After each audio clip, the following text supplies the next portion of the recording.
सबसे पहले हम पूर्वजों को नमन करते हैं और आप सभी क्रांतिकारी साथियों को भी क्रांतिकारी जोहार। आज हम हमारी बापूती को लेकर इकट्ठे हुए। हिंदी में तो कहेंगे आरक्षण, लेकिन अगर हमारी ट्रेडिशनल लैंग्वेज में अगर बात करूं तो हम हमारी बापोती के लिए इकट्ठे हुए। बाप दादाओं ने जो लड़कर संविधान के अंदर अधिकार हासिल किया है, उसको आज तक लागू नहीं किया गया है।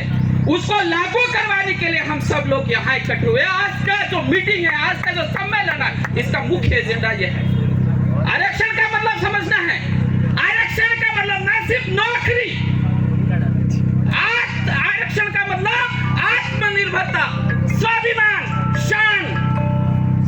आरक्षण अभी तक तो हमारी जानकारी है कि संविधान को 26 जनवरी 1950 को लागू किया गया, लेकिन ये जो तथ्य है ये झूठ है। आदिवासियों का जो संविधान था, आदिवासियों के लिए जो संविधान तैयार किया गया था, संविधान सभा के द्वारा 5वीं अनुसूची जो बनाई गई थी, वो 26 जनवरी 1950 में लागू नहीं की गई। और नहीं लागू करने के कारण आदिवासियों को इस देश का मजदूर बना दिया, मजदूरों की खदान बना दिया इस क्षेत्र को, अनुसूचित क्षेत्र को।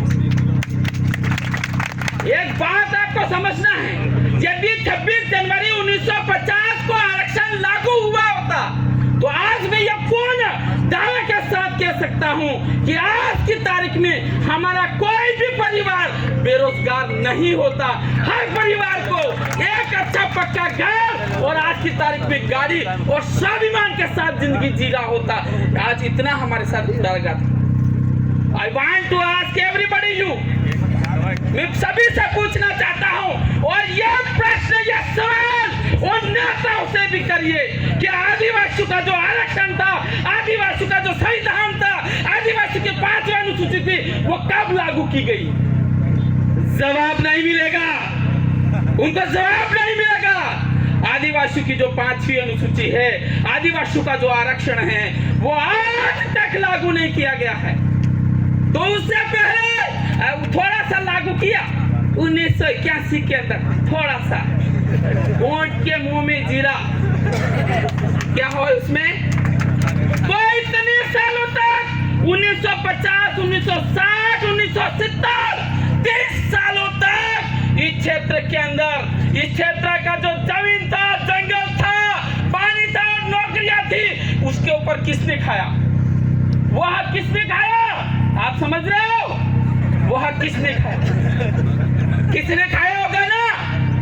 हम तो वो पूछे कि आज जो हो गया अभी तक, चलो ठीक है, that's okay, we have patience, हमें संयम है, हमारा दिल बड़ा है, हम देश के मालिक है। वो पूछ नहीं रहे हैं कि 1950 से 1970 तक और उसके बाद 1992 और 2013 तक हमारे आदिवासी की कितनी नौकरियां दूसरे करके खाइए, वो वापस लौट जाए। जिस दिन हम ये पूछेंगे तुम्हारा पसीना आ जाएगा। हम ये चाह रहे हैं, we are forgetting our past, we are writing a new history of the tribals। हम आदिवासियों का नया इतिहास हम लिखना जा रहे हैं। अब बताओ आरक्षण किसको दिया गया? एसटी मतलब शेड्यूल का ट्राइब्स, शेड्यूल कास्ट। एससी को दिया गया, ओबीसी को दिया गया। और वैसे इंडिया के अंदर कितने वर्ग है? 4 वर्ग हैं, एसटी, ओबीसी, एससी और जनरल है। ये सद्भावी निवासी कहाँ गए? ये सद्भावी निवासी कौन सा शब्द है? कौन से संविधान में लिखा हुआ है? पता है? सद्भावी निवासी के नाम से इस क्षेत्र की नौकरियों को लूटा जा रहा है। ये शब्द इस संविधान, ये जो 2013 के अंदर जो एग्रीमेंट हुआ है, उससे हटना चाहिए। हटना चाहिए कि नहीं हटना चाहिए? सरकार को बताना पड़ेगा ये सद्भावी निवासी कहां से आया, कौन से संविधान में लिखा हुआ है, और ये कौन लोग हैं? कौन लोग हैं? ज्यादा नहीं बोलूंगा। We have already marriage, we are shedding. मैंने देखी नहीं क्या है।